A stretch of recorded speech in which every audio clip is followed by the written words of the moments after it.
Hey everybody. So is recovery a spiritual process, and what role does anonymity play in that process? And is recovery possible without being involved in a spiritual process? And what is a spiritual process? What does it mean to be spiritual? So in the bell curve, in the middle of the average kind of thinking on these type of topics, you don't find a lot of deep thought. Most people are trying to follow something, not really trying to think for themselves, and when we do think for ourselves, we have a tendency to go off the deep end sometimes with our sort of narcissistic kind of approach to life, as addicts, as traumatized beings, right? In my last couple of podcasts, I've talked somewhat about trauma and about the differences between a drug abuser and a chemically dependent person, spiritual bypassing. These are all really relevant topics. You don't hear any of these topics in 12-step meetings. I never have. Bringing them up might be risky. I sit in meetings and I feel just a variety, a complex sort of array of feelings when I'm in meetings. One is the sense of being home, the smell of the coffee, the reading of the preamble and the traditions and, the format and just the sense of being together in a recovery, format for that purpose, right? That there's a sense of comfort there, which is what sat my ass in the chair on December 4th, 1997, and helped me return to sobriety after relapsing, as many of you know, with a decade of sobriety. So there is that. And then there's also the kind of rhetoric and the rehashing and the self-deprecation and the need to stay low for fear that the ego's out of control. There's just a lot to process just sitting in a meeting. And I'll generally just sit in a meeting and meditate. I usually don't even want to share because I don't feel that what I'm going to say is really going to be within the kind of in the structure of the way meetings go normally. That's why I write books. That's why I do talks and lead retreats and do podcasts and write articles and all this kind of stuff, because I really have to have a way to think about these things out loud. And thinking about it out loud is how I kind of process, and people seem to enjoy participating in that process. That said, what does it mean to be an addict, and what does it mean to be in recovery, and what's the role of anonymity in this process? And there's a new movie coming out called The Anonymous People. I think it's being hosted around the country at the moment. And Bill White is one of the main researchers in the field, and he's written a lot. And very vocal advocate of recovery and a very forward-thinking person. And I think the main impetus behind this is to help the world understand and embrace recovery, rather than keeping people in the dark about who we are as recovering addicts and what the process of recovery is about. So, to that end, I think they're doing these interviews. I haven't seen the film yet. I want to try to get to it or get it hosted in my new location when I get there. But I'm thinking about the idea of anonymity is the spiritual foundation of all our traditions, ever reminding us to place principles before personalities. That's really important because we're not going to give somebody their ego because they have more socioeconomic status or more education. We're not going to let some maniacal, narcissistic alcoholic take over the meeting because they can, bully us intellectually or emotionally or whatever, because they're, some kind of higher paid person or more, affluent person or something, right? Although, this stuff still happens. This stuff leaks out and shows up. Whoever's got the group dynamic skills is going to get the voice and get the motion and get the thing passed and change the way that things run a little bit to a degree. And that ebbs and flows, right? There's a lot of dynamics and a lot of different types of groups and personalities and styles and geographies, and places are different. It's different here in Portland than it is in places that I've lived and been sober. So there's a reason for anonymity in terms of principles before personalities, and also principles before personalities is just another way of saying, hey, look, we have a higher principle other than the ego, and a higher principle other than the character defects and the self-cherishing I from a Buddhist perspective, and the 5 poisons from a Buddhist perspective in terms of emotionality and so forth. And yeah, that makes great sense. But anonymity also, people want to stay unknown in terms of their recovery in their professional community because perhaps that will harm their reputation. Obviously, if you're a doctor and you're an alcoholic, how's the insurance company even going to look at you? How is your community going to look at you? On one hand, or if you're some other kind of CEO or attorney or some professional. But then again, there's a lot of people who don't hide their recovery. One of the big concerns for the 12-step, community is that, if people go out there and say, hey, I'm, Eminem, I'm in recovery, here's my song, here's my album, and then they relapse, then the rest of the world looks and says, oh, look, 12-step doesn't work, So it's a little bit kind of trying to protect the reputation or the ability of the 12-step community to offer help, right? But there are no leaders. There are only trusted servants in recovery, and people rise and fall. It doesn't really say that the 12-step community doesn't work.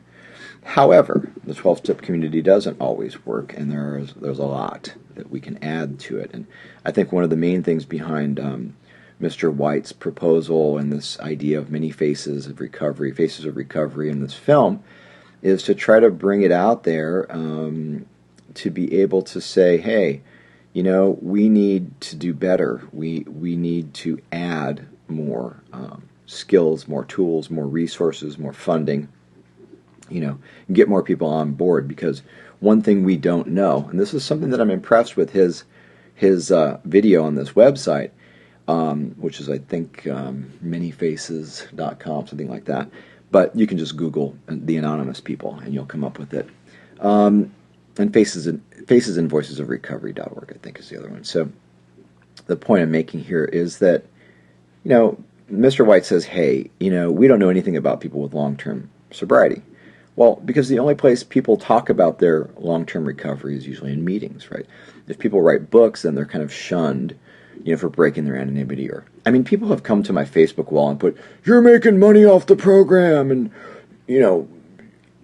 people have attacked me on a multitude of levels, since I've been putting my stuff out there. So it's really small-minded and missing the point. And no, I'm not making money off the program.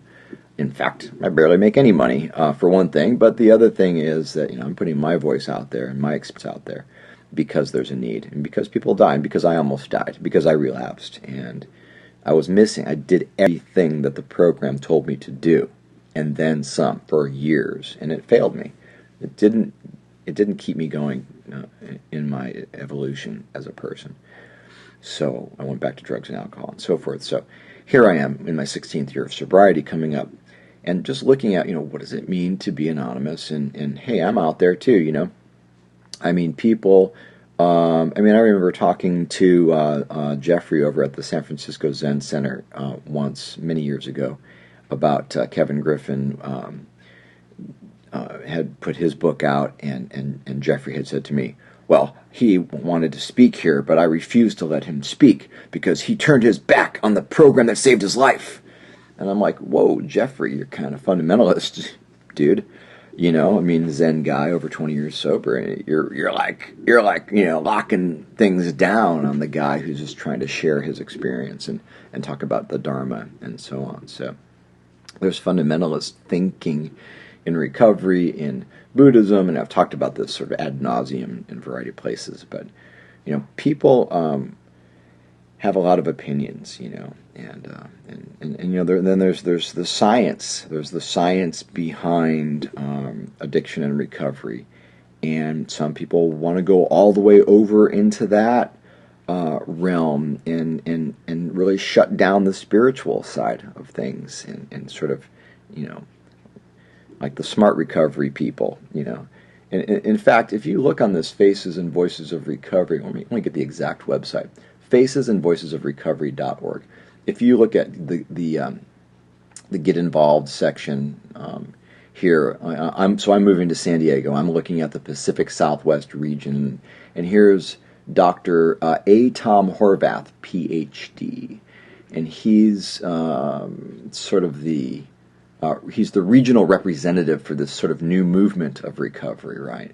And the author of a book which is an alternative to 12-step: Sex, Drugs, Gambling, and Chocolate. And the president, long-standing volunteer president of Smart Recovery, which is a nonprofit providing free, science-based, self-empowering mutual help groups for abstaining from any addiction regularly, blah, blah, blah, blah, blah. Great. Look, I don't turn my nose up at things that work, right? The cognitive sort of behavioral approach can work for some. I think that this sort of gets into, like, obviously this guy's not trying to protect, you know, spirituality. Anonymity as a spiritual foundation is not part of Smart Recovery. It's not part of necessarily a part of the professional, psychological association on addiction psychology. You know, obviously they're professionals. Everybody's trying to, you know, do their part. They're not trying to be in the spiritual realm. I think there's a misconception on what spirituality is. And there's a misconception on what addiction is. And there's a misconception on the way we should approach treatment and the way a treatment needs to be approached individually. I've tried to work in the 12-step Buddhist and the power of vow and perfect practice and so on. I have tried to work because this is how I produce my recovery, right? By doing what I call utilizing a multifaceted, comprehensive approach to recovery. But the 12-step situation, as limited as I find it and as difficult as it is to be in meetings sometimes and deal with the personalities and the small-mindedness and the fundamentalism and the fingers pointing and just the bullshit that is going on, the dysfunction, you know, the fucking rumors, gossip, all this shit that happens in recovery. It does not reduce at all the power of being involved in a cohort, you know, a group of like-minded people, like-minded at least. Hey, I'm an addict. Hey, I'm trying to be clean and sober, you know, and trying to be on the path. And as people grow in wisdom, as new ideas about recovery, you know, surface, as things start to move forward, some people are more open-minded within the groups. And you know, there's a big difference though between, you know, the people who are like, it's cognitive only. You don't need a spirituality because a spirituality is religious and religious is bad and dogmatic. And, you know, you read The Power of Vow. I wrote a pretty, you know, good section on dogma and what it means and what it doesn't mean and why it doesn't matter, really. Dogma doesn't really matter. You know, you can just get the essence of the teaching that's available to you. You don't have to drink the Kool-Aid, right? You can still participate without drinking the Kool-Aid, but you gotta have the sack to do it. Do you know what I mean? You kind of gotta have some guts and some wisdom and some strength in order to, you know, go in and still know who you are and not get brainwashed. And it's easy to get brainwashed, you know. So, you know, there's a sort of a misconception on what spirituality is, and like I say, people think Buddhism is a religion. People think of Buddhism as a religion, for example.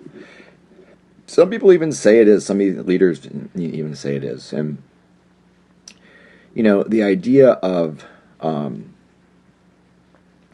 utilizing a multifaceted, comprehensive approach to recovery with the 12-step community as the basis of it is just how I live, you know.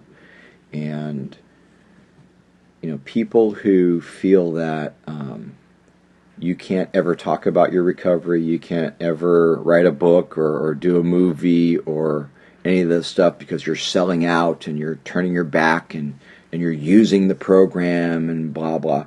You know, there might be some validity to some of this. There might be some egotistical people or some people who, you know, like maybe Bill Wilson really did try to sell AA to the Rockefellers or something. I don't know, you know. But there are plenty of people who, I mean, even if you look, Hazelden and Betty Ford just merged, right? And I saw a guy on Facebook who works for him saying, the two of the biggest 12-step programs in the world come together. Well, come on. I mean, can you call Hazelden a 12-step program? Can you call Betty Ford a 12-step program? Of course you can't. I mean, it's ridiculous. It's a paid treatment center, okay? Nonprofit doesn't mean you don't make a profit, okay? Nonprofit doesn't mean you're not trying to make a profit. Trust me on that one, right? And, I'm not saying anything bad about those guys. I'm just saying that 12-step means, what it is. And, people in 12-step get really touchy if you're trying to tell them, another way to go because, everybody's so traumatized. So let's just kind of look at it a little bit. And I can't drill down super deep in a 20-minute podcast, but that's why I write books. I'm just throwing these things out there for your consideration, for my own consideration as I go. I couldn't share this in a meeting. And just thinking about it. So anonymity to me as a Buddhist practitioner, as a 12-step Buddhist, is, letting go of the self-cherishing I. And it is based on the topic of dependent origination, which is what is meant by dependent origination. It means that nothing included under inner or outer phenomena has arisen without a cause. See, that's all it means. Yet, that's profound. They have also not originated from an independent cause, an uncaused and permanent creator such as the self, time, or the Almighty. The fact that phenomena are produced based on the interdependence of their respective causes and conditions coming together is called dependent origination. To proclaim this is the unique approach of the Buddha's teaching. And you can have many volumes and many teachings on this. That quote is from Gateway to Knowledge, the treatise entitled The Gate for Entering the Way of a Pandita by Jamyong Mipham Rinpoche. And this is what we talk about a lot in Buddhism, this is what we try to practice with, is the lack of an independent, self-originated cause. What does that mean? That means there's no self. There is no real, concrete, unique, independent self that created itself, right? However, that is in the absolute sense, right? That is in the enlightened sense. And, to grasp that intellectually, there's a whole system, the Majjhimika system, other systems, along those lines, teachings of Nagarjuna and so forth, are about kind of trying to intellectually, work with that information to create and to generate that kind of experience. There's also the lack of intellectual ability to really get that experience. So what that means is that it's beyond mind. The mind tries to understand that it doesn't really exist the way it thinks it exists. Okay? This is perplexing to the mind, right? So that's why we will sit in Zen and have these unanswerable questions and so on. That's why there's so many methods to try to help the mind understand that it's really not what it thinks it is, right? And that there's a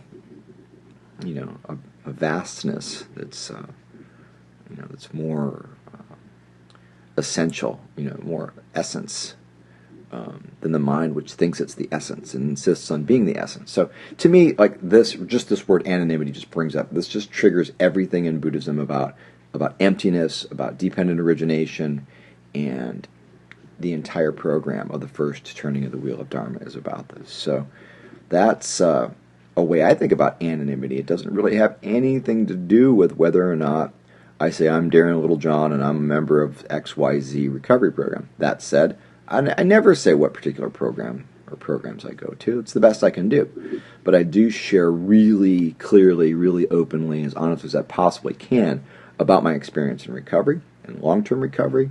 And a lot of people do respond to that and find that to be helpful to them because, like me, it's very difficult to find other people to talk to in venues and forums to talk about this kind of stuff. So it's great that there's this movement, this idea of a movement with this Anonymous People movie. Of course, I want to see it and so on. When I get to San Diego, I'm going to try to work with the Faces and Voices of Recovery. However, I do feel that, recovery is a spiritual situation, and I'm not really on board with smart recovery, although, I'd be happy to, talk with people about it and participate somewhat, but I'm not anti-smart recovery. It's just that, like the understanding of emptiness, or the prajna paramita, the deep knowledge of the real essence of mind, the nature of mind, not mind, right? The essence of vastness, universality,